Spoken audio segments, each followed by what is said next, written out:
So went to Joe's Pizza Shop while we were in New York over Christmas. So I think this is the best way for me to explain the recalibration and where I'm at right now. So there are a bazillion pizza shops in New York. And the only reason we ended up at that one was because we were going to the Oculus. We were downtown to go to the Oculus, and Joe's is near the Oculus. And so I was like, okay, I looked at the reviews, because although, New York pizza is New York style pizza, everybody don't do New York style pizza the same.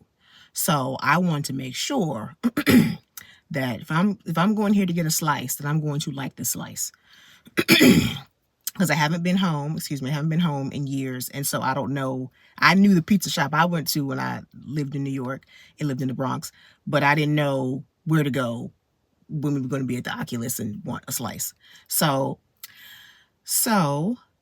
that's the one and the reviews were good, and so we go, and there's a line out the door down the block in Manhattan, and I'm like, what kind of pizza is this? Who is lining up like this? Well, I go inside, and on the wall is As Seen in Spider-Man. Oh, and then I look at the other things on the wall, and it's pictures of Joe. I'm assuming it's Joe, or Joe's son, at this point, and celebrities in New York that came to New York. Okay. So here's the thing, though. When I looked up Joe's online and even went to his website, he said nothing. He said nothing about being seen in Spider-Man. He said nothing about all the celebrities who came and had his pizza, or if they even did have his pizza but took a picture with him and he has their picture up on the walls. He said nothing about it. He just, as far as I could see, he does a pizza shop. And I had to read the reviews to even know that it was good pizza. And the people didn't even say anything about As Seen in Spider-Man. Didn't know anything about it. So when I get there and I see the line, I'm like, what is the line? And then when I get inside and I say, oh, the people, it's word of mouth. The people have come in, they've seen the sign. Oh yeah, I remember seeing this in Spider-Man, blah, blah, blah. Maybe they care about, all the stars that were in there, because really there's a lot of restaurants. If once celebrities go to New York and they go to a restaurant, they're taking the pictures and they're on the wall. So that's not like really an unusual thing, but not every restaurant has been featured in a movie. And you would think, right, if Joe functioned the way people wanted me to function on social media, Joe would be on there. Joe would be on his website like, hey, As Seen in Spider-Man, you need to come here. But Joe's not giving that energy. Joe is like, I have good pizza. I do pizza. Come on. Here's where I'm located. Get some pizza. Once you get there, then you find out, oh, and it's been in Spider-Man, and so has been here to eat, and da-da-da-da-da.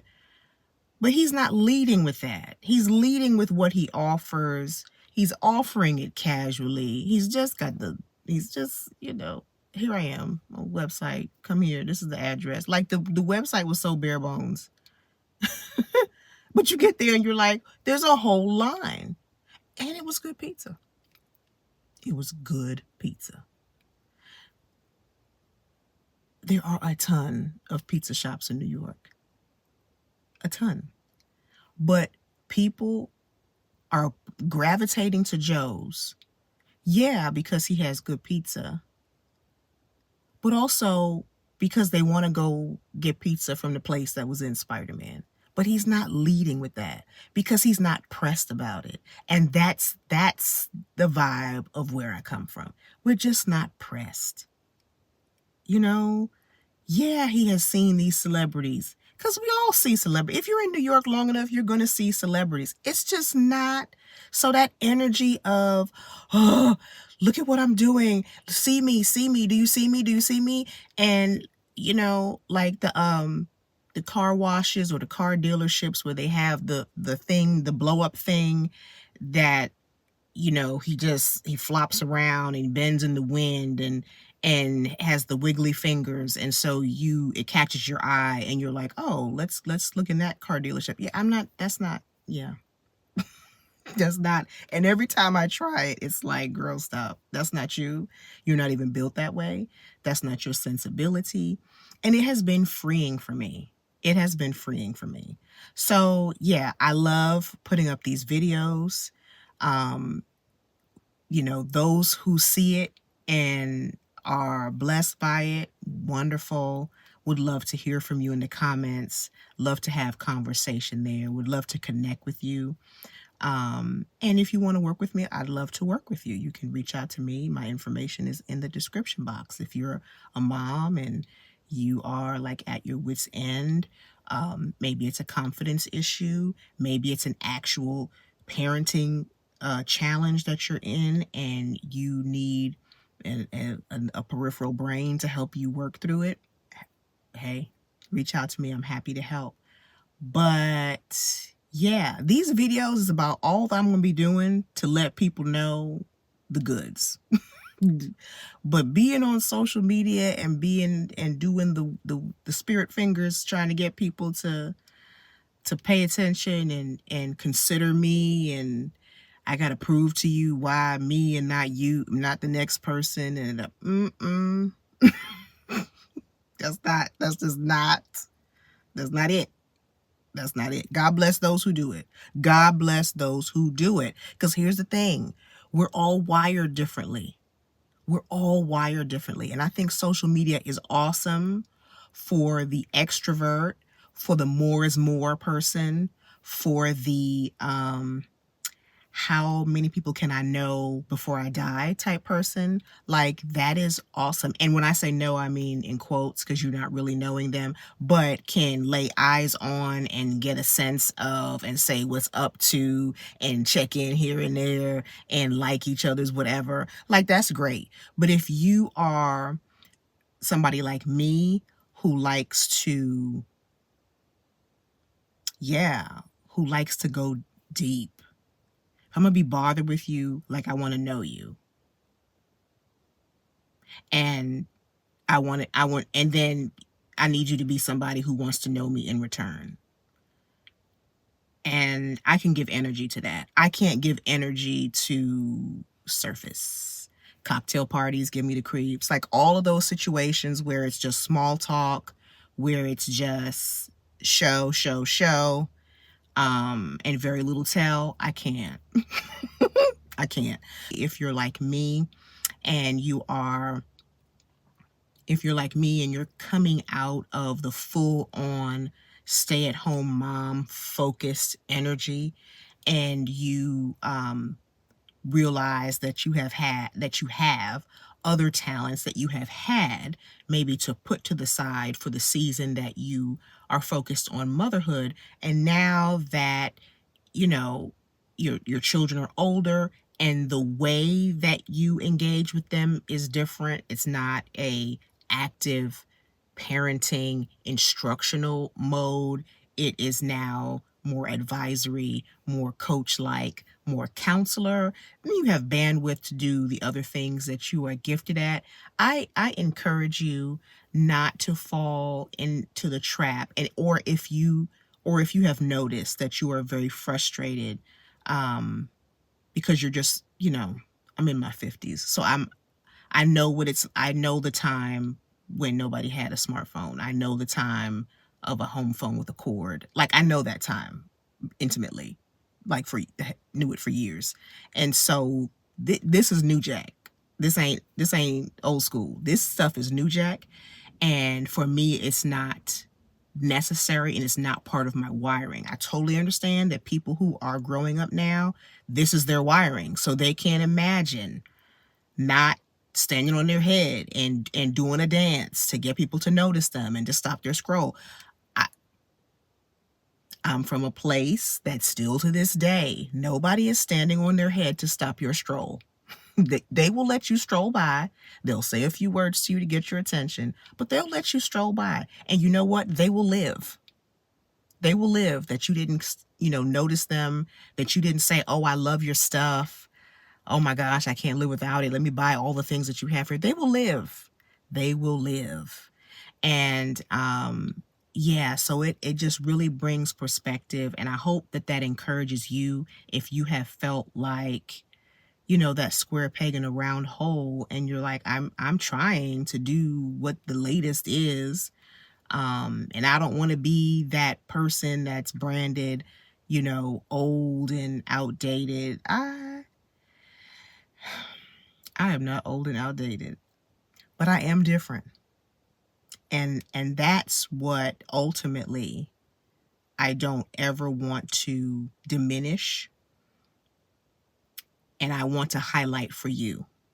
Your difference is what makes you dynamic, and it will be the thing that for some people, after everybody is doing all the shiny over here, they'll notice what you're doing over there, and the thing that made you the outcast or the oddball over there will be the thing that will highlight you, will spotlight you. And then people will be like, but wait, look at that over there.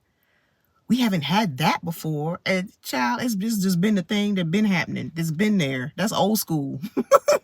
But because everybody's over here, they have forgotten about that. That's me. That's me. And I'm good with that. And how whatever numbers of people are drawn to me and my sensibility and my wiring and my offering, great. And whoever is not, awesome. And I encourage you with that. Whatever your gifting is and however you are more comfortable delivering it, do that. And the people who want to receive what you have, the way you offer it, in the packaging that you put it in the style of your delivery, they will find you. It might have to be word of mouth. It might have to be like how I went to Joe's and I had to see the pictures on the wall and see the sign and be like, oh, I get it. People come here and see all that. And not only is the pizza good, but because you can say I ate at the place that was in Spider-Man, then they go and tell other people. But Joe doesn't need to do that. Joe is not out there. He doesn't have a sign outside flipping around, letting you know he was on Spider-Man. The other people will let you know. And it's a pizza shop down the block across the street. And they're not going there because they want to go to Joe's because they've heard through the grapevine about Joe's. I'm a grapevine person. I'm a, woman to woman talk with you, and then you're like, oh my gosh, she helped me so much. You need to talk to her, because that's how I get down. I have embraced that. And so that's what I'm rolling with. And I figured that this would be a great part B to the other conversation about, when you're trying to figure out what your next is, sure, look back at your history, see, your upbringing and the things that lit you up and all the other things. Go watch that video for you to have the earlier context to this one. But yeah, I would also add on, do you. Do it the way that is innate to you, that is comfortable to you, that feels good to you. And if there's a lot of noise in your life telling you that the way you're wired is whack, you need to turn that off. Here's the thing. I'm not randomly assembled.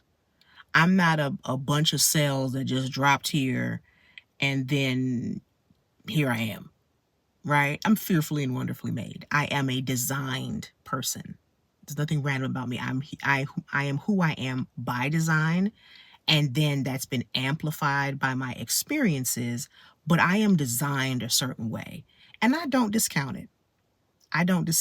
And I won't allow anyone else to diminish it. I understand there's more than one way to skin a cat. And so that is a very gross saying now that I think about it, but it's an old school saying. But yeah, there's more than one way to skin a cat. I don't skin cats, but whatever.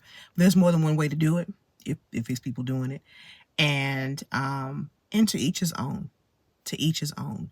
But anything or any construct that makes you feel like how you do what you do is weird, is whack, is unwanted, nobody cares, like all that narrative, discount that. Giving that weight, giving that energy, it really does, it's you being against you. Like if you really absorb that and you come in agreement with that, you're now anti yourself. And then you trying to be something you're not to fit in with what people are talking about, people that didn't make you, people that don't even know you. People that don't even know you, and you are conforming yourself and contorting yourself, trying to fit what they say is the way. Ooh, I'm grateful. Everybody's grateful to be where they're from, or at least most people are, I guess. I don't know, but I'm grateful to be where I'm from. I'm grateful for the kind of perspective that it gives even now, because I was tripping. And when I went home this past December, New York got me straight, and I'm grateful to her. New York has always been good to me, and she straightened me out, and I'm back. I'm good. She had to smack me in the face a little bit, and I was like, got it. This is how we do, and do you, and do it with all your heart. Even as people walk past you, keep doing the thing. The number of people who are performing spoken word, playing an instrument, people who are homeless and out their mind, talking to themselves in full volume. Nobody is caring. People are walking past you. They see you. They might give you some money for your performance. They may stop and listen. They may not. And you just keep on singing your song. And they will show up again tomorrow and keep on singing their song, because somebody is going to hear them. That's what they believe. And it's happened to so many people. Somebody has heard them, and it has made all the difference. But they had to go through a lot of people ignoring them to get there. And they had to eat that. They had to be okay with that. And yeah, I'm good.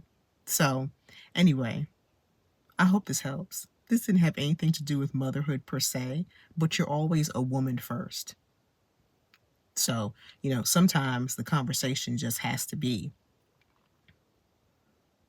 addressing the woman in you, because how she's doing affects how you do the mothering thing. So, until next time, please remember, when it comes to you being the mother of your children, you are the woman for the job. Do you, girl. I encourage you to do you. I give you principles and I give you perspectives to consider, but at the end of the day, do you with intention. It'll work out for you. Okay, take care.